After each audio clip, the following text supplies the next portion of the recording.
বিদ্যাপীঠে আপনাদের স্বাগত। আজকে আমরা নিয়ে এসেছি আপনাদের জন্য পত্রিকার পাতা থেকে সাম্প্রতিক সাধারণ জ্ঞান, যা সকল ধরনের চাকরির পরীক্ষার জন্য খুবই গুরুত্বপূর্ণ। তাহলে চলুন শুরু করি। দেশে শিশু আইন প্রণয়ন করা হয় কত সালে? দেশে শিশু আইন প্রণয়ন করা হয় 2013 সালে। আমেরিকা বিশ্বের কতটি দেশের উপর নিষেধাজ্ঞা আরোপের পরিকল্পনা করেছে? আমেরিকা বিশ্বের 43টি দেশের উপর নিষেধাজ্ঞা আরোপের পরিকল্পনা করেছে। অর্থনীতিতে এলওসি কথাটির পূর্ণরূপ কি? অর্থনীতিতে এলওসি কথাটির পূর্ণরূপ লাইন অফ ক্রেডিট।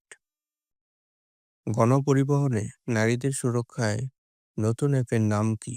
গণপরিবহনে নারীদের সুরক্ষায় নতুন অ্যাপের নাম হেল্প।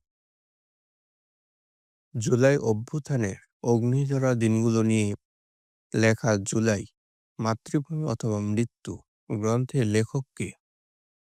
আসিফ মোহাম্মদ সজীব ভুঁইয়া।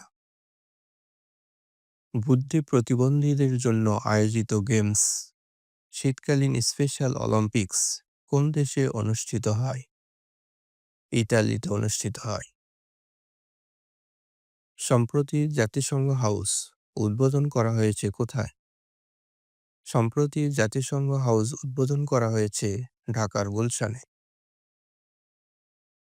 বাংলাদেশে কোন জেলায় সুন্দরবনের সবচেয়ে বেশি অংশ রয়েছে? বাংলাদেশের বাগেরহাট জেলায় সুন্দরবনের সবচেয়ে বেশি অংশ রয়েছে। সম্প্রতি কানাডার প্রধানমন্ত্রী হিসেবে শপথ নেওয়া মার্ক কার্নি কোন রাজনৈতিক দলের সদস্য? লিবারেল পার্টির সদস্য। 2025 সালে শান্তি ও টেকসই উন্নয়ন প্রসারের জন্য গোল্ড মার্কারি পুরস্কার পেয়েছেন কে? দলাই লামা। বিদ্যাপীঠের সঙ্গে থাকার জন্য আপনাদেরকে অসংখ্য ধন্যবাদ।